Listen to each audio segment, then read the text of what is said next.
Assalamualaikum warahmatullahi wabarakatuh. Perkenalkan, kami dari kelompok 4 akan menjelaskan tentang tujuan jangka panjang dan strategi generik dan utama.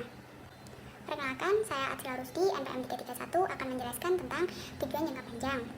Yang pertama, pengertian tujuan jangka panjang.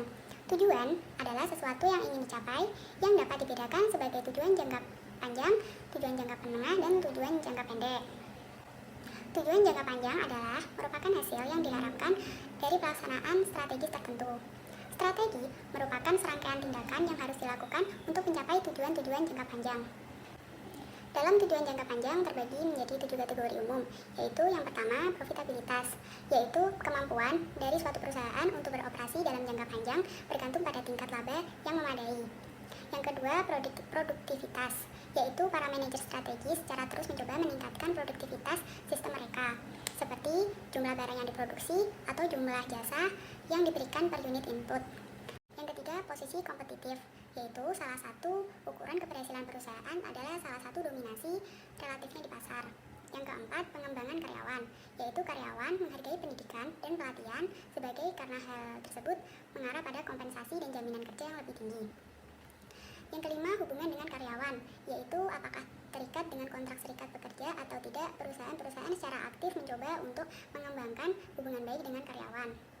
Yang keenam, kepemimpinan teknologi, yaitu perusahaan harus memutuskan apakah akan menjadi pemimpin atau hanya menjadi pengikut di pasar. Yang ketujuh, tanggung jawab kepada masyarakat, yaitu para manajer memahami tanggung jawab mereka terhadap pelanggan atau masyarakat secara umum. Assalamualaikum warahmatullahi wabarakatuh. Perkenalkan, nama saya Ahmad Zaki Mustafa, NPM 356. Di sini saya akan melanjutkan presentasi tentang kriteria persiapan tujuan jangka panjang. Kriteria persiapan tujuan jangka panjang itu ada 7. Yang pertama itu akseptabilitas. Maksud dari akseptabilitas di sini adalah dapat diterima oleh masyarakat atau pihak yang terkait. Yang kedua itu fleksitabilitas. Maksud dari fleksitabilitas di sini adalah tujuan jangka panjang perusahaan itu bisa beradaptasi dengan lingkungan atau keadaan yang sedang terjadi. Yang ketiga itu dapat diukur. Maksudnya dapat diukur ini dapat dinyatakan secara jelas, secara konkret. Yang keempat itu menjadi pendorong bagi peningkatan kinerja yang memuaskan. Jadi jika ada satu tujuan jangka panjang yang agak sedikit sulit, dan jika itu sudah berhasil dilaksanakan, itu akan menjadi rasa puas tersendiri bagi karyawan. Yang kelima itu kesesuaian.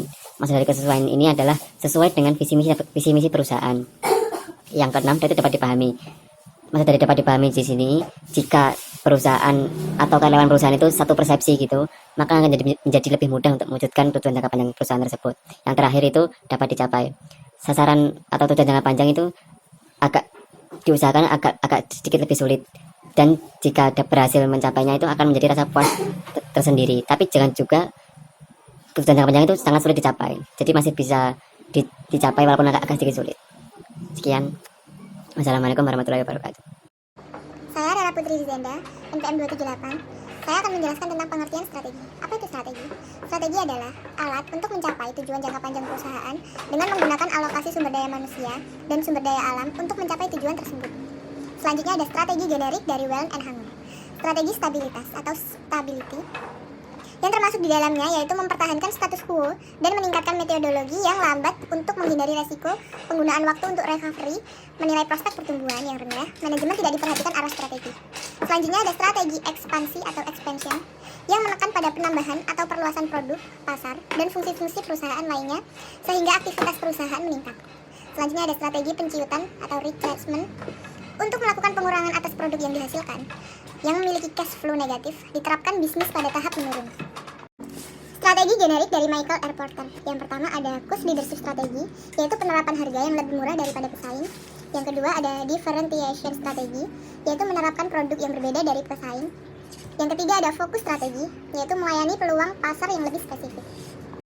Strategi generik dari Fred R. David, yaitu strategi vertikal adalah perusahaan hendak melakukan pengawasan yang lebih terhadap distributor, pemasok, atau para pesaingnya.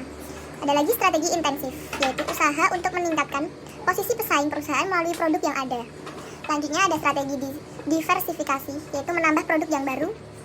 Ada lagi defensive strategi, yaitu perusahaan melakukan tindakan penyelamatan agar terlepas dari kerugian yang besar. Strategi utama atau induk dari Wellen dan Hanger merupakan strategi yang lebih operasional yang merupakan tindak lanjut dari strategi generik.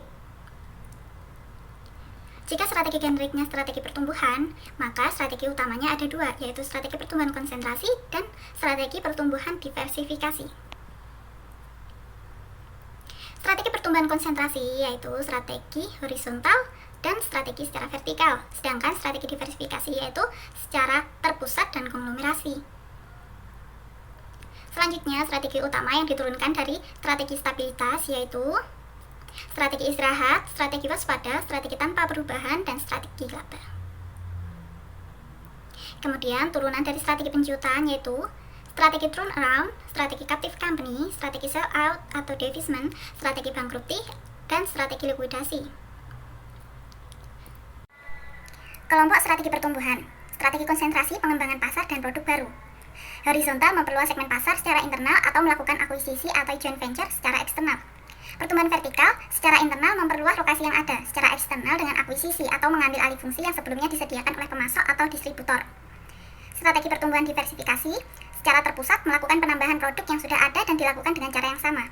Konglomerasi melakukan penambahan produk atau divisi yang tidak ada hubungannya dengan lini produk atau jasa yang telah dimiliki sebelumnya. Kelompok strategi stabilitas, strategi istirahat, dan strategi waspada, yaitu strategi sementara atau time out agar perusahaan dapat mengonsolidasikan sumber daya yang ada dan dilaksanakan secara hati-hati karena telah menghadapi pertumbuhan yang cepat. Strategi tanpa perubahan, yaitu tidak terlalu melakukan perubahan dan hanya melakukan sedikit penyesuaian karena terjadi inflasi. Strategi laba, strategi yang lebih mengutamakan keuntungan walau memiliki resiko besar dengan mengorbankan pertumbuhan di masa depan. Strategi penjiutan, yaitu strategi turnaround, mengantisipasi pasar yang turun dengan cara memperbaiki efisiensi operasional melalui kontraksi dan konsolidasi.